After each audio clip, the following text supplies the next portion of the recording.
Hello friends, आज की class में हम चरक निदान स्थान के एफएक्यू करने वाले हैं। इसके पहले मैंने आपको सूत्र स्थान पूरा कंप्लीट करा दिया है। उसके पहले कौमार भृत्य पढ़ा था, स्त्री प्रसूति हो चुका है। आज की क्लास में हम पढ़ने वाले हैं निदान स्थान, और इसके बाद आपका अगला एफएक्यू रहेगा शल्य तंत्र का। तो चलिए शुरू करते हैं। मोस्ट इंपॉर्टेंट क्वेश्चन यहाँ पे इंक्लूड किए गए हैं। तो सबसे पहला क्वेश्चन है, रुद्र निश्वास से कौन सा रोग उत्पन्न होता है? रुद्र निश्वास से। तो निदान स्थान का एफएक्यू और पहला ही चैप्टर से हमने क्वेश्चन बनाया है, रुद्र निश्वास से ज्वर उत्पन्न होता है। ज्वर उत्पन्न होता है ऐसा माधव ने बोला है, चरक जी ने बोला है। तो हमने एक कोड बनाकर आपको कभी क्लास में याद कराया था, मनी में रुचि। सभी लोगों की मनी में रुचि होती है, यानी चरक जी ने नी फॉर निदान स्थान में ज्वर की उत्पत्ति के लिए बोला है महेश्वर कोप प्रवाह। चिकित्सा स्थान में चरक जी ने चिकित्सा स्थान में ज्वर के लिए बोला है रुद्र कोप से उत्पन्न होने वाला, यानी रुद्र कोप से ज्वर होना माधव का भी है, चरक का भी है। तो ऐसे करके आप कोड बनाएंगे, क्योंकि कभी रेफरेंस पूछ लिया कि रुद्र निश्वास संभवा किसने बोला है, कहाँ का रेफरेंस है, निदान स्थान ऑप्शन में रहेगा, चिकित्सा स्थान रहेगा, तो कंफ्यूजन होगा। तो चिकित्सा में रुद्र कोप, निदान में महेश्वर कोप से उत्पन्न हुआ है। अगला क्वेश्चन है, निदान के पर्याय कौन कौन से हैं? अब निदान के पर्याय तो ऑप्शन पर डिपेंड करता है, तो हम पढ़ लेते हैं, याद कर लेते हैं। तो निदान के आयतन, प्रत्यय, समुत्थान, व्यंजक। हमें कंफ्यूजन किसमें होता था? हमें होता था रूप के पर्याय में। रूप यानी लक्षण के पर्याय में। इसका क्या क्या था? यहाँ पे समुत्थान था, यहाँ पे हमने संस्थान पढ़ा था, यहाँ पे व्यंजक था, यहाँ पे हमने क्या पढ़ा था? व्यंजन ना, व्यंजन पढ़ा था। तो कोड बनाकर आपको याद कराया था कि ब्यूटी पार्लर जहां पर रूप बनाया जाता है वो एक संस्थान है। जहां पर रूप बनाया जाता, मेकअप किया जाता है, वो एक प्रकार का संस्थान है। वहां पे तरह तरह के व्यंजन से, तरह तरह की क्रीम से फेशियल किया जाता है। तो व्यंजन वहां पर है। व्यंजक वैसे स्पेशल इसका निदान का पर्याय तो नहीं होता है, पर निदान के टाइप में एक व्यंजक निदान आता है, पर्याय में नहीं आता है, ये भेद में आता है। तो यहाँ से आप इसको कट कर लीजिएगा, वो हमें व्यंजन से कंफ्यूज कर रहा है। तो व्यंजक एक प्रकार के निदान के भेद में आता है, और व्यंजन रूप का पर्याय है। ठीक है। और प्रत्यय आयतन भी बहुत इंपॉर्टेंट है। नेक्स्ट क्वेश्चन पर चलते हैं। निदान के प्रकार कितने हैं? तो आचार्य चरक ने कितना बोला? एक भट्टार हरिश्चंद्र के भी होते हैं निदान के प्रकार, ऐसे तरह तरह के भेद बताए हैं। तो मुख्य रूप से हम पढ़ते हैं 3 प्रकार का, असात इंद्रियार्थ संयोग, प्रज्ञा अपराधुर, परिणाम। यानी निदान के प्रकार आचार्य चरक के अकॉर्डिंग 3 है। असात इंद्रियार्थ संयोग, इंद्रियों का सही से संयोग ना होना, प्रज्ञा अपराध और परिणाम। हेमंत ऋतु में मधुर रस का सेवन कफ को उत्पन्न करता है, ये कौन सा निदान है? कौन कौन सा निदान अपन ने? उत्पादक हेतु, व्यंजक हेतु, ऐसा भी पढ़ा था, व्याधि हेतु, दोष हेतु, उभय हेतु, इस प्रकार का ही पढ़ा था। तो हेमंत ऋतु में हमने मधुर रस का सेवन किया और उससे कफ उत्पन्न हो गया। तो ये किस हेतु में आता है? नाम में ही आंसर छुपा हुआ था, उत्पादक हेतु में आता है। एक उत्पादक हेतु होता है, एक व्यंजक। तो हेतु के जब 2 टाइप आपको पढ़ाए थे, उत्पादक और व्यंजक करके। तो हेमंत में हमने मधुर रस खाया और उससे क्या हो गया? कफ उत्पन्न। या किसी भी ऋतु की बात कर लो, हेमंत की बात नहीं, हमने कोई भी, जैसे अभी अभी मैंने रसगुल्ला जलेबी बहुत ज्यादा खा लिया, 1-2 घंटे बाद मेरे अंदर कफ का प्रकोप हो जाएगा, तो ये क्या कहलाएगा? उत्पादक हेतु। पर यही कफ हेमंत ऋतु में संचित था। जैसे ही बसंत ऋतु आती है, सूर्य का जो ताप है बसंत ऋतु में, हेमंत ऋतु का संचित कफ पिघल जाता है सूर्य के कारण। तो सूर्य क्या कहलाता है वहां पे? व्यंजक हेतु कहलाता है। वो भी शायद अगला क्वेश्चन हो सकता है। हाँ, संचित कफ का बसंत ऋतु में सूर्य के ताप से पिघल जाना, तो सूर्य का ताप कौन सा हेतु कहलाएगा? व्यंजक हेतु कहलाएगा, क्योंकि उसने क्या किया है? दोषों का व्यंजन किया है, दोषों को पिघलाया है, तो इसको व्यंजक हेतु कहते हैं। व्याधि के पर्याय कौन कौन से हैं? अभी हमने देखा था निदान के पर्याय, अब व्याधि के पर्याय। तो आपको श्लोक याद करना था, जरो विकारो रोगश्च व्याधिर आतंक एवचा। श्लोक याद इसलिए करना है क्योंकि मैं पूरी संहिता में आपको मुश्किल से 15 या 20 ये श्लोक याद करने को बोलती हूँ, उनमें एक ये भी इंक्लूडेड है। तो हमको व्याधि के पर्याय, निदान के पर्याय मतलब हेतु के पर्याय, हेतु का नहीं याद कराया मैंने, व्याधि का पर्याय, ज्वर के पर्याय और राज्यक्षमा के पर्याय, इन तीनों का श्लोक याद करना था। एक एक लाइन का था, क्योंकि कितना भी हम कोड बना लें, जब भी क्वेश्चन आता है इनसे क्वेश्चन गलत ही हो जाता है। अगर आपको श्लोक याद नहीं है तो ये क्वेश्चन आप सॉल्व ही नहीं कर पाते। क्यों नहीं कर पाते? क्योंकि सभी का पर्याय बहुत ज्यादा सिमिलर है, एक दूसरे से बहुत मैच करता है। तो व्याधि ज्वरो विकारो रोगश्च, ज्वरो विकारो रोगश्च व्याधिर आतंक एवचा।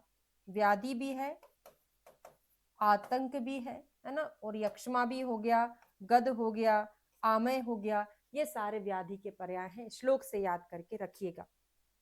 लक्षण के पर्याय हैं, अभी अभी मैंने दो तो आपको याद करा दिए थे कि लक्षण यानी रूप, यानी रूप पालर में बनता है तो पालर को क्या है, संस्थान बोलते हैं। वहां पे समुत्थान था, है ना। यहाँ पे तरह तरह के व्यंजन क्रीम लगाई जाती है, रूप को बनाया जाता है, तो रूप संस्थान व्यंजन लक्षण के पर्याय में आता है।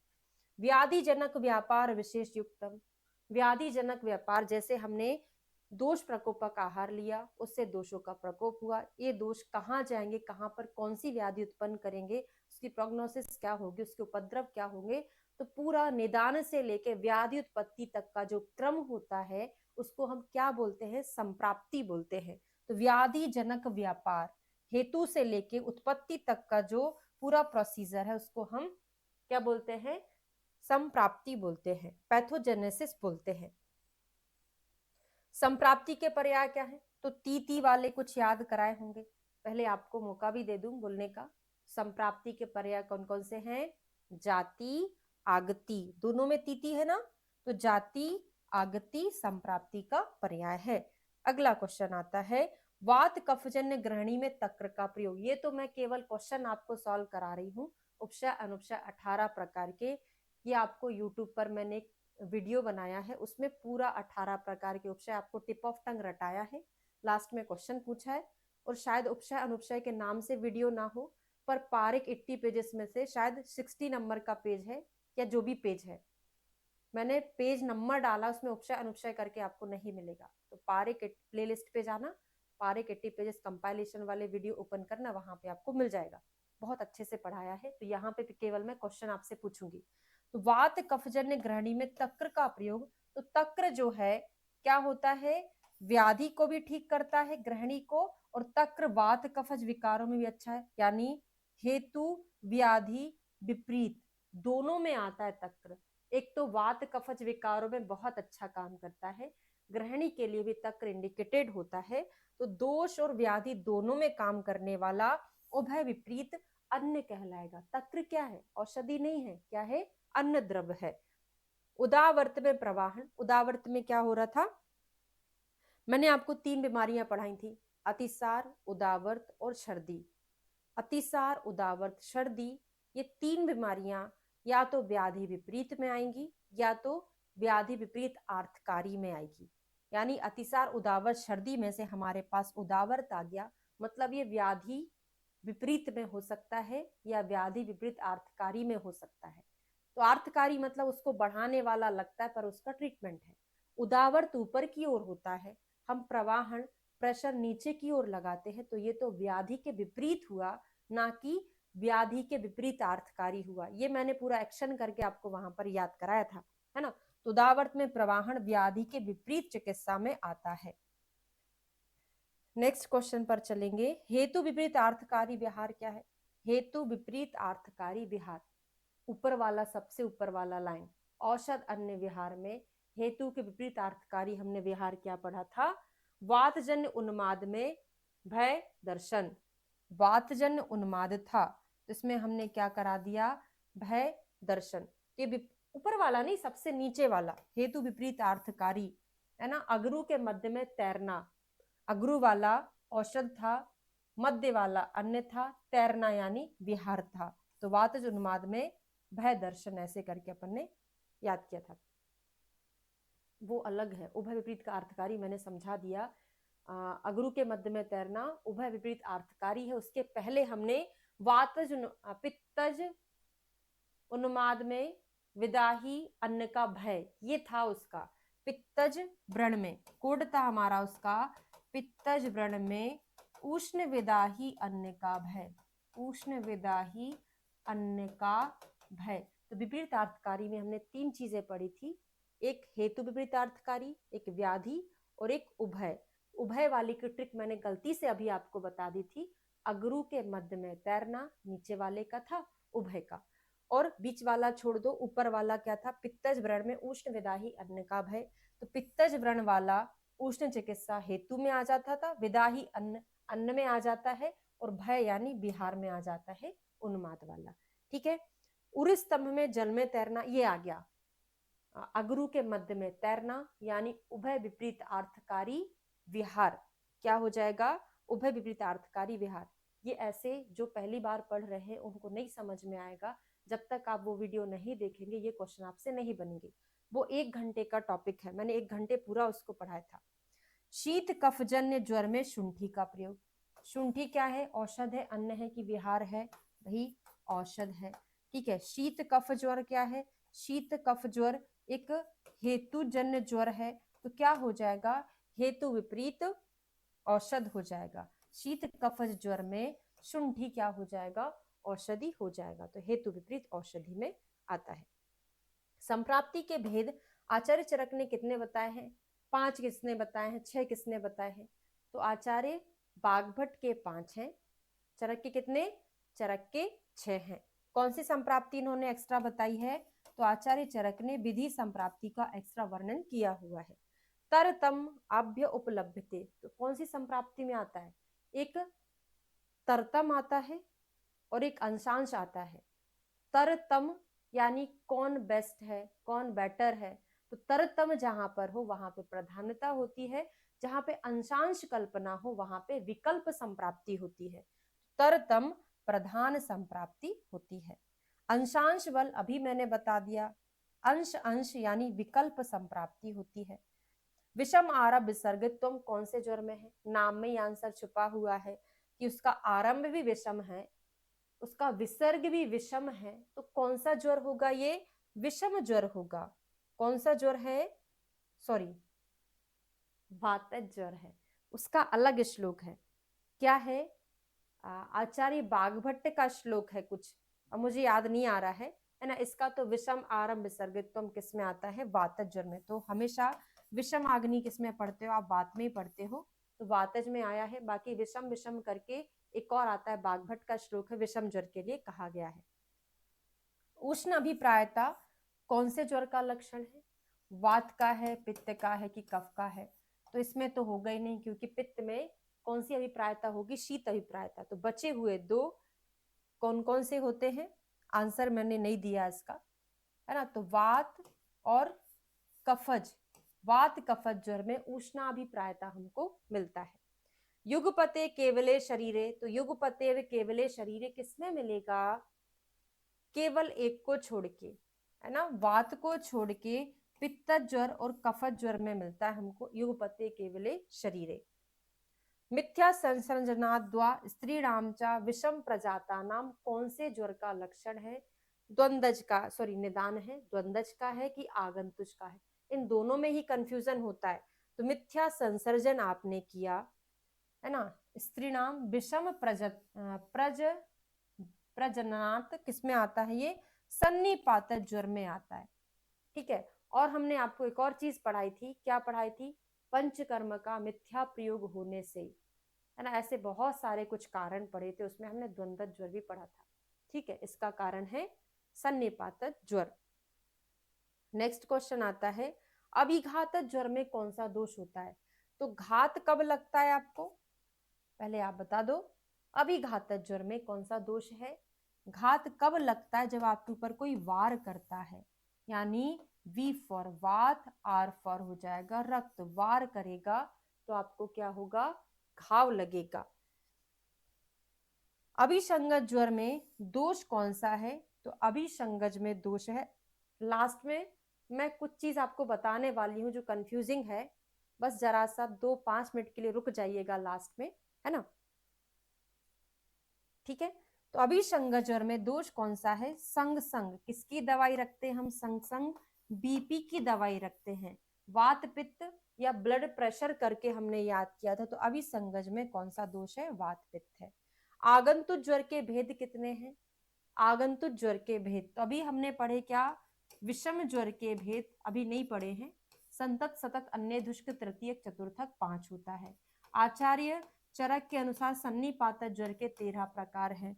आचार्य चरक के अनुसार आगंतुक ज्वर के कितने प्रकार हैं? 4 प्रकार हैं। कौन कौन से? वही अभिचारज, अभिघातज, अभिसंगज, अभिशापज, ये आगंतुक ज्वर के 4 भेद होते हैं, जिसमें हमने वातरक्त 4 लोग मिलकर श्राप देते हैं, यानी त्रिदोषज, यानी वात पित्त कफज सन्निपातज होते हैं। तो वात पित्त कफ, और चौथे नंबर पे क्या पढ़ते हो आप? सन्निपात, है ना, मतलब तीनों दोष इकट्ठा हो गए, तो 4 लोग मिलकर श्राप दे दिए तीनों को। और संग संग किसकी दवाई रखना है? बीपी की, यानी वात पित्त। दीर्घ सूत्रता उचित कर्मणों हानि, बहुत लंबा सुनता है, सोचता है, दीर्घ सूत्रता और अपने उचित कर्मों को भी नहीं कर पा रहा है, ये ज्वर का लक्षण है कि ज्वर का पूर्व रूप है। तो ज्वर के पूर्व रूप से बहुत सारे क्वेश्चन बनते हैं। बालेभ्य प्रदेशा, बच्चों से चिड़चिड़ाहट होती है, अलका पसंद होती है, यानी अम्ल लवण कटु रस की प्रधानता होती, मतलब खाने में उसको अच्छा लगता है, मधुर अच्छा नहीं लगता। तो दीर्घ सूत्रता ये भी ज्वर का पूर्व रूप है। अब ज्वर आने वाला है तो अपना अच्छे से काम वो नहीं कर रहा है, इसका मतलब उसको बुखार आने वाला है, अभी आया नहीं है। बालेभ्य प्रदेशा, बच्चों से चिड़चिड़ाहट होती है, तो बुखार में नहीं होती, बुखार आने वाला है तब होती है।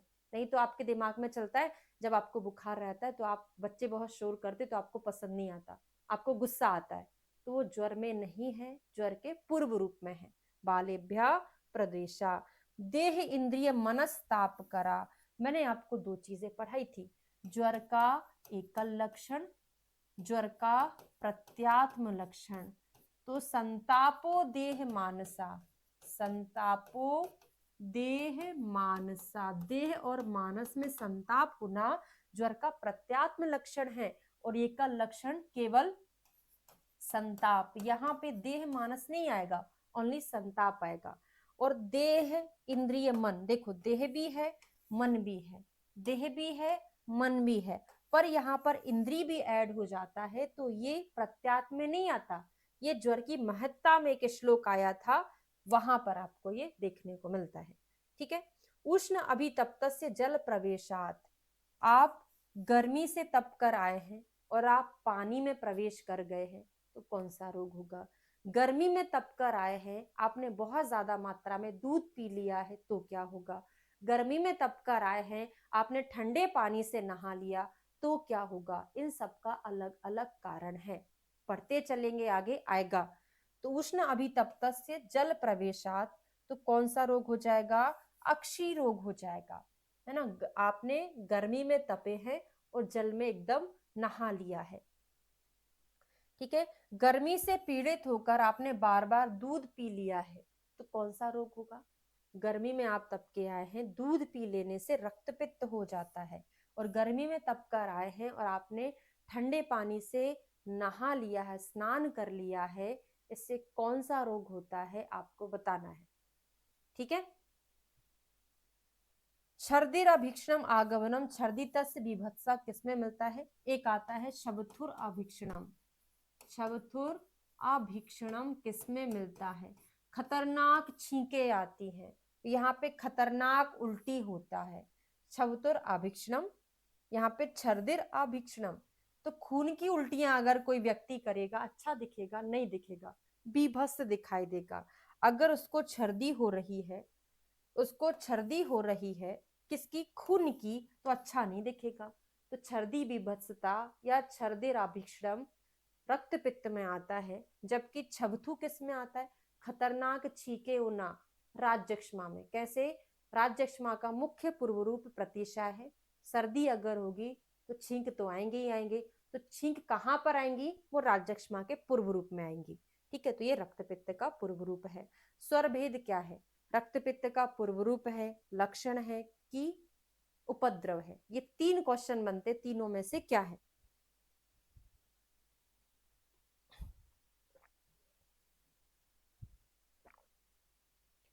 तो रक्त पित्त का स्वरभेद जो है वो पूर्व रूप भी है और उपद्रव भी है, दोनों में आता है।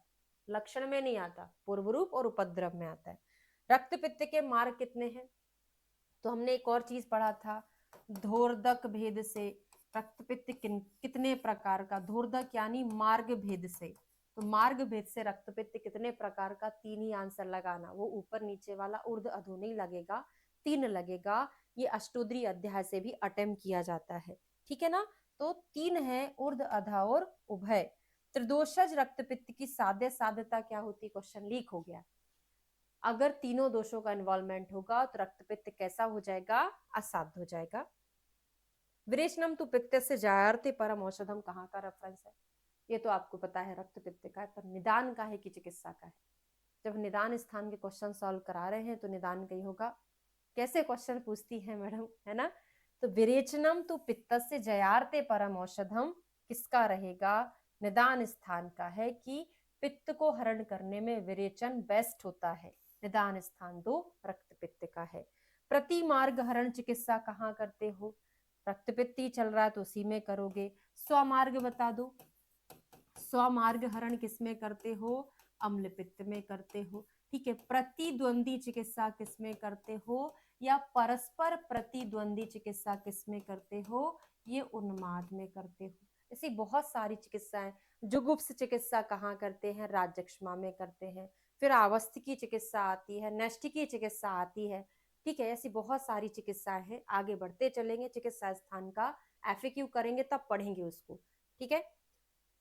स्वमार्ग हरण चिकित्सा अभी अभी बता दिए हैं, किसमें? अम्ल पित्त में। अस्नेह पूर्वो वमन विरेचन पिबती, बहुत इंपॉर्टेंट है। आपने स्नेहपान नहीं कराया है ना, आपने स्नेहन नहीं किया अपनी बॉडी का और वमन विरेचन करा रहे हो, तो क्या हो जाएगा? क्योंकि दोषों को आपने क्लेदित करके कोष्ठ में नहीं लाया और विरेचन करा लिया, तो वायु का प्रकोप हो जाता है। और वायु क्या बना लेती है? गुल्म का रूप धारण कर लेती है, गोला बना देती है। तो स्नेह पूर्व बहुत इंपॉर्टेंट कारण है, किसका है ये? गुल्म का है। वातज गुल्म का निदान है। भोजन करने के बाद नूतन जल पीना, खाना खाने के बाद नया जल पीना, गर्मी से तपने के बाद दूध पी लेने से रक्तपित्त, भोजन करने के बाद नया जल पीने से क्या हो जाएगा? गुल्म हो जाएगा। भोजन करने के बाद नया पानी वातज गुल्म उत्पन्न करता है। अनियत विपुल अणु वेदना, वातज पित्तज कफज कौन से गुल्म का होगा? इतना तो आपको अब समझ में ही आ गया होगा कि विषमता होना, अनियत होना हमेशा किसमें आता है? वात में ही आता है। तो अनियत वातल गुल्म, वातज गुल्म का कारण नहीं, लक्षण है, लक्षण। अमाशय एक देश कौन कौन से गुल्म में आता है? वात पित्त कफ में से। तो हमने गुल्म के स्थान पढ़े थे, हृदय अवस्थे नाभि दोनों पार्श्व। अगर हम बस्ती को हटा दें, अमाशय को फिट कर दे, तो यहाँ पे ये किसके बन जाएंगे? पित्त और कफज गुल्म के स्थान बन जाएंगे। तो अमाशय एक देशे चक्रपाणी के मतानुसार पित्त और कफज गुल्म में आया है। काश श्वास प्रतिशा राजक्षमा चा अति प्रवृद्धम, कौन से गुल्म में ये रोग होगा? अब तो ये ऐसा लगता है बहुत सिली क्वेश्चन है, ऐसे आ जाए तो टॉप कर देंगे। यानी काश श्वास प्रतिशय किस दोष की प्रधानता में हमको मिलता है? ये मिलता है कफ दोष की प्रधानता में। तो अगर काश श्वास प्रतिशय राजक्षमा उत्पन्न हो रहा है तो कफज गुल्म के अति प्रवृद्ध का स्वरूप है। त्रिदोषज गुल्म कुष्ठ उन्माद अपस्मार की साध्य साध्यता क्या होती है? क्वेश्चन समझ नहीं आ रहा? अच्छा ओके, साध्य साध्यता ही पूछी थी, असाध्य। तो त्रिदोषज गुल्म है, वो भी असाध्य है।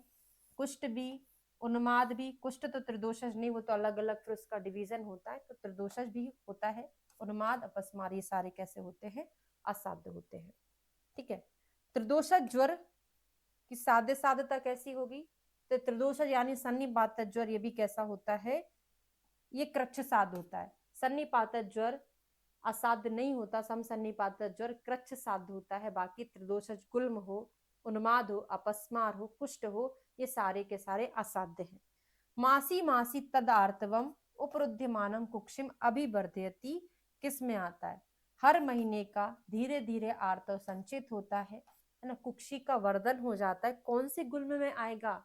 स्पष्ट समझ में आ रहा है कि हर महीने का रक्त संचय होगा तो कौन सा गुल्म हो जाएगा? वो रक्तज गुल्म हो जाएगा। मृजा व्यायाम वर्जनम, कौन सी व्याधि होती है? मृजा व्यायाम, नहाया नहीं है, व्यायाम भी आप नहीं करते हैं तो कौन होगा? नहाने से मेद या मैल निकल जाता है, नहीं निकलेगा तो बॉडी में खट्टा हो जाएगा। जब कफ और मेदा बढ़ता है तो कौन सा रोग होता है? प्रमेह हो जाता है। व्यायाम नहीं करने से भी प्रमेह होता है। बहुद्रवा श्लेष्मा दोष विशेषा, तो कौन होगा? ये तो बहुत फेमस क्वेश्चन है, बहुत बार एग्जाम में पूछा है, तो प्रमेह के लिए आता है बहुद्रवा श्लेष्मा विशेषा। समक्रियत्वात्, हमने वातज पित्तज कफज प्रमेय पढ़ा था। इसमें क्या था वातज में? इसमें था महातिक्त्वात्, महातिक्त्वात्, यहाँ पे विषम क्रियत्वात्, यहाँ पे समक्रियत्वात्। तीनों का रीजनिंग पूछा गया है। क्यों समक्रिय, क्यों ये साध्य है? कफज प्रमेय क्यों साध्य है? समक्रियत्वात् के कारण। पित्तज क्यों याप्य है ना, और वातज क्यों असाध्य है? ये साध्य साध्यता भी हमने देख ली और उनका रीजन भी हमने देख लिया। तो कफज प्रमेय में आता है। शीत ईशत पिच्छिल अविलंब, बहुत ज्यादा ठंडा और चिपचिपा कौन होता है? कौन होता है? शीत ईशत पिच्छिल अविलंब, ये होता है किसमें? गन्ने में। गन्ना बहुत ठंडा होता है। इक्षु, इक्षु बालिका मेह में आता है। चाश पक्षी निभम, चाश पक्षी निभम नील मेह में आता है क्या? काल मेह में आता है क्या? तो चाश पक्षी किसका पर्याय है? पहले तो इसको लिखो नीलकंठ का। तो नीलकंठ का पर्याय है तो किस में आएगा? ये नील मेह में आएगा। और काल मेह किस में आएगा? काल मेह में तो स्याही, मसी वर्ण किस में आएगा? मसी यानी भस्म या स्याही किसके जैसी होती? काले कलर की होती। तो काल मेह में मसी या स्याही के जैसा। और चाश पक्षी नीलकंठ तो नील मेह में। कटु रसयुक्त मूत्र धारण करता है, कौन सा मेही है? अच्छे से सोच के बताओ। कोड भी मैंने आपको बताया था, याद कराया था। कटु मेह या छोटे छोटे पीसेस में काटना पड़ता है। किसको? हल्दी की गठानों को छोटे छोटे पीस में काटेंगे तभी तो वो मशीन में पिसेगी। बड़ी बड़ी जो मशीनें होती है हल्दी पीसने वाली, ऐसी सारी हल्दियां नहीं डाल देते, उसको पीसेस में काटते हैं। ठीक है। कषाय मधुरम पांडु रूक्षम मेहती यो नरा, ये तो अपन बचपन यूजी से याद, बचपन मतलब आयुर्वेदा के बचपन में हम ये बहुत पढ़ते थे। कषाय मधुरम पांडु रूक्षम मेहती यो नरा किस में आता है? ये मधुमेह में आता है। मधुमेह में।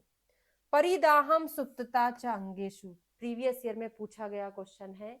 ऑप्शन में प्रमेय भी था, कुष्ठ भी था, इतना माइनर सा, बस आगे पीछे था। एक में सुप्तता दाहा, एक में दाहा सुप्तांगता, ऐसे बस था और आंसर गलत कर दिए थे, है ना। तो परिदाहा सुप्तता किसमें आता है? ये आता है प्रमेय के पूर्व रूप में। प्रमेय का चिकित्सा सूत्र क्या है? प्रमेय का चिकित्सा सूत्र क्या होता है?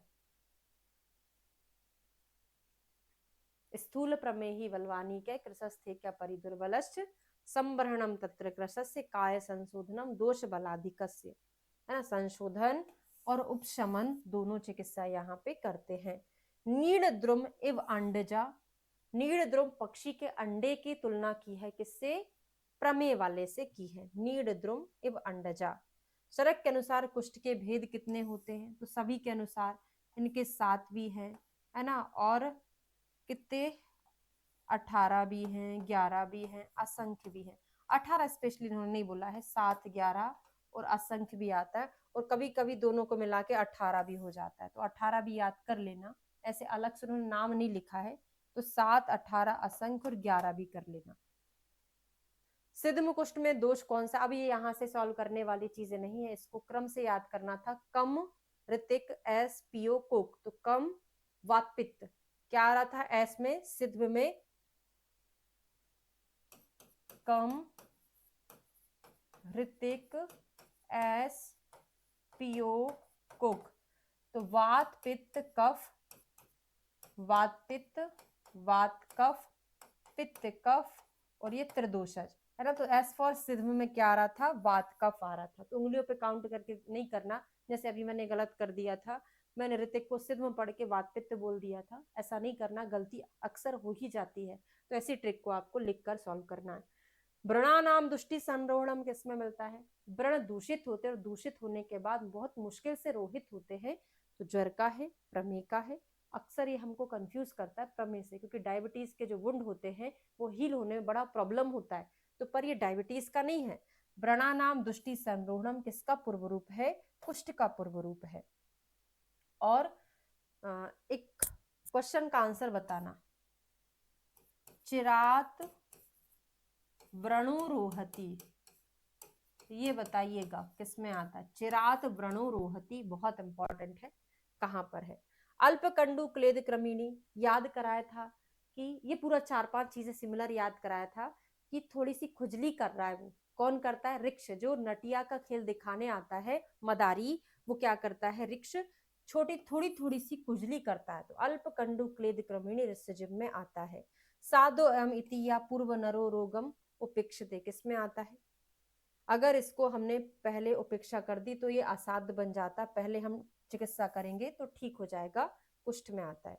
अनेक रोगानुगतो बहु रोग पुरोगमा दुर्विज्ञो दुर्निवारा, अनेक लोगों के साथ चलते हैं, है ना, बहुत सारे लोग इनके आगे पीछे होते हैं। दुर्विज्ञ दुर्निवारण के बारे में कोई नहीं जान पाता है, कौन है वो ऐसे महाराज, राजा महाराजा, कौन, राज्यक्ष्मा। तो हमने क्या पढ़ा था अग्रह में, अग्रह में क्या आता है राज्यक्ष्मा के लिए, मुझे नहीं याद आ रहा। अनुसंगीणाम प्रमेय के लिए आता है, बहुरोगाणाम क्या था, मैं अभी नहीं आ रहा, अब बताना है ना। अनेक रोगानुगतो तो शोष के लिए आता है, राज्यक्ष्मा के लिए आता है। सर्वमन्यत परित्यज्य शरीरम अनुपाले तद भावे ही भावानाम सर्वभावा शरीरनाम, यानी सभी चीजों को छोड़ के क्या करना, हमें अपने शरीर का परिपालन करना है। अगर शरीर चला गया तो सारी चीजें वैसे ही चली जानी है, इसलिए सबसे पहले शरीर का परिपालन आपको करना चाहिए।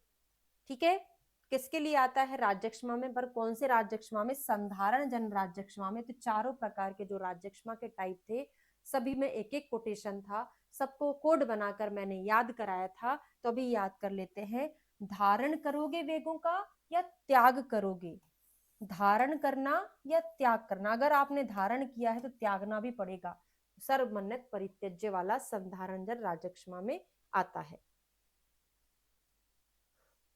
दोष दर्शनम अदोषेषु अल्प दोषेषु, अगर किसी चीज में दोष नहीं है या थोड़े बहुत दोष हैं फिर भी उसमें उसको दोष दिखाई देता है, तो ऐसी कौन सी व्याधि है, ऐसी कौन सी शारीरिक व्याधि, समझना मानसिक व्याधियों में तो मानसिक लक्षण मिलेंगे, अतत्वाभिनिवेश उन्माद अपस्मार, पर ऐसी कौन सी शारीरिक व्याधि है जिसमें मानसिक दोष के लक्षण मिलते हैं, वो होता है राज्यक्ष्मा। तो यहाँ पे दे तो रहा है कि दोष नहीं है फिर भी वो दोष दिखता है ना। बाहुष्ट प्रमाण जिज्ञासा, अपनी बाहु का प्रमाण जानने की इच्छा होती कि मेरे हाथ कितने लंबे हैं, ऐसा ऐसा उसमें मिलता है।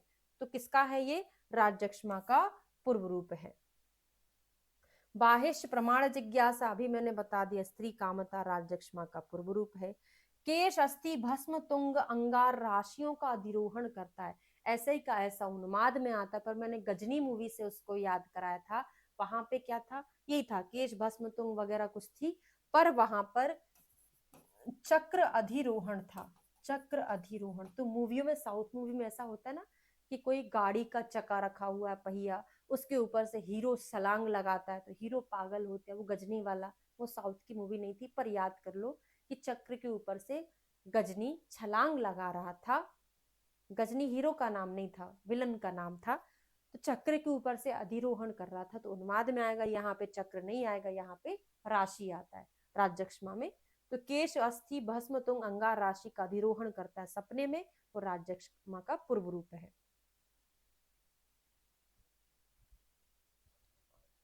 पुनर्मनोबुद्धि संज्ञा ज्ञान स्मृति भक्तिशील चेष्टा आचार विभ्रम विद्यात, 8 चीजों का विभ्रम होना। उन्मादम, पुनः, मनो मनोबुद्धि संज्ञा ज्ञान स्मृति भक्तिशील चेष्टा आचार विभ्रम विद्यात, 8 चीजों का विभ्रम होता है। पूछा जाता है निम्न में से कौन सा नहीं है, श्लोक आपको याद होना चाहिए। ठीक है, उन्माद में आता है। उदरदित्वम अर्दित आकृति कर्णम, तो गजनी मूवी याद करना है। उन्माद में व्यक्ति क्या करता है, मुंह को आड़ा टेढ़ा करता है ना। उदर्द अर्दित आकृति कर्णम, हाथ पैर को इधर उधर करता है, मुंह टेढ़ा बनाता रहता है, तो उन्माद का पूर्व रूप है। स्थानम एक देशे, कौन सा उन्माद वाला एक स्थान पर बैठा रहेगा, वात वाला बैठेगा, पित्त वाला बैठेगा, कफ वाला बैठेगा, कौन बैठेगा भाई, जो आलसी प्रवृत्ति का होगा। कौन होता है हमारा आलसी दोष, कफ दोष हमारा आलसी दोष है, वही बैठता है। आविद्य शिरस्कम विषम बिंता अंगुलिम अनवस्थित पाणी पादम, आविद्य शिरस्कम, गर्दन को हिलाता रहता, रखता ही नहीं है एक जगह, हिलती रहती है ना, विषमता रहती, अंगुलियों को चटकाता रहता है, हाथ पैर को इधर उधर मटकाता रहता है। जो मटकाने वाली चीजें रहती वो कहाँ मिलती, हमेशा वात में मिलती है, तो वातज अपस्मार में मिलेगा, उन्माद में नहीं है, ये ध्यान रखिएगा, क्योंकि ये चीजें हमको उन्माद अपस्मार बहुत कंफ्यूज करते हैं। ठीक है, अवकूजंतम अस्फालयंतम, अवकूजंतम ये तो अपन ने प्रथम कंठ कूजनम समसन्निपात ज्वर, प्रकूजनम अस्थिगत ज्वर है ना, और अवकूजंतम पित्तज अपस्मार, और अवकूजनम अपतानक, ऐसे बहुत सारी चीजें मैच करके पढ़ी थी। तो अवकूजंतम तो आपको वहीं से याद हो जाना है, पित्तज अपस्मार। ठीक है, तीक्ष्ण संशोधन उपशमन कहाँ करते हैं, अगर संशोधन उपशमन आ रहा था तो हमारा आंसर प्रमेय था, अगर हमने इसमें तीक्ष्ण ऐड कर दिया तो हमारा आंसर अब क्या हो जाएगा, अपस्मार हो जाएगा। अगला क्वेश्चन है, प्लीहा रोग से उत्पन्न निदानार्थ का रोग है, तो प्लीहा का हमने पस याद किया था, प्लीहा से उदर, उदर से शोथ हो रहा था, है ना, तो प्लीहा से क्या हो रहा है, उदर हो रहा है।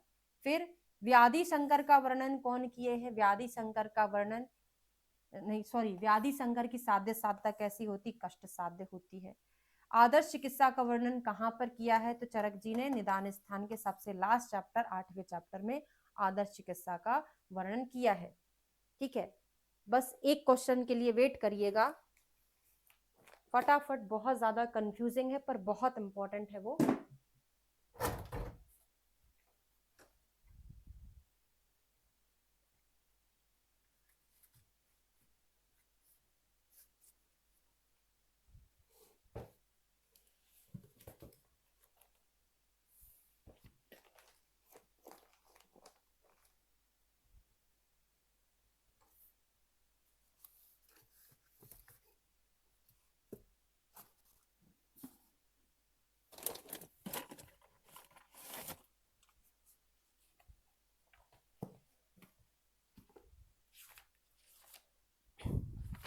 तो निदान स्थान ज्वर निदान आप ओपन कर लीजिएगा, उसमें दो चीजें मैं आपको क्लियर कर देती हूँ।